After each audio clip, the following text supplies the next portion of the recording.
Nanindigan po si Kingdom of Jesus Christ founder Pastor Apollo Quiboloy na hindi siya magpapaaresto kahit maglabas po ng sampina ang Senado laban sa kanya. Actually, it's bigger than that na eh. Hindi na yung sampina ng Senado ang ano niya dito eh, ang kalaban niya eh.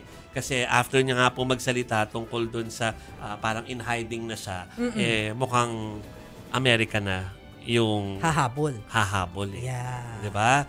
So sa isang pahayag po ay gigil yung pastor kay Pangulong Bongbong Marcos, First Lady Liza Marcos at House Speaker Martin Romualdez. Nakipagsabwatan daw ang administrasyong Marcos sa Amerika para ipadakip o ipapatay siya. At dahil po dyan, ay hindi raw siya lumalabas ngayon sa publiko. So hiding nga. Hindi lang daw sa nanganganib ang kanyang buhay, may patong din daw ang kanyang ulo na $2 milyong. Na raw po nila ng extradition treaty. Ang kanila daw pong gagawin ng CIA, ng FBI, ng US Embassy at State Department kasabwat ng ating gobyerno, ng Pangulong Marcos at ng First Lady at kung sino pa man ang nasa gobyerno, ako ay rendition ng kanilang gagawin.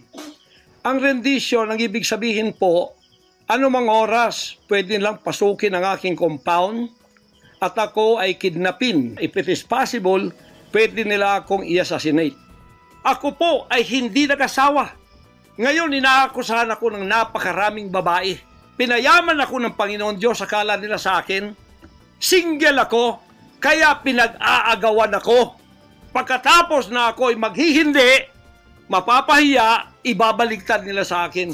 Yan ang tinatawag kong Potiphar's wife syndrome. Pinag-aagawan nila ako. Mayaman na tayo pag nangyari ito. Sabi ko hindi mangyayari yan kasi dedicated ako eh. Ayun.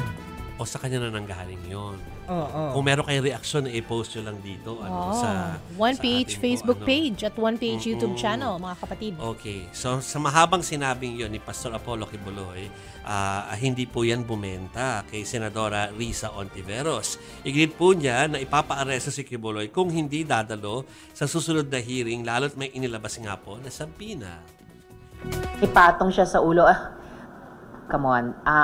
Sabi ko nga, wag na siyang magpa-victim pa. Ang mga biktima ay yung mga victim survivors, pati yung isang saksi namin na pagkatapos mag-testimonya dito ay kinasing ang kanyang lugar. Pag hindi siya nag-appear sa March 5, aresto na ang susunod dahil iko-contempt ko siya.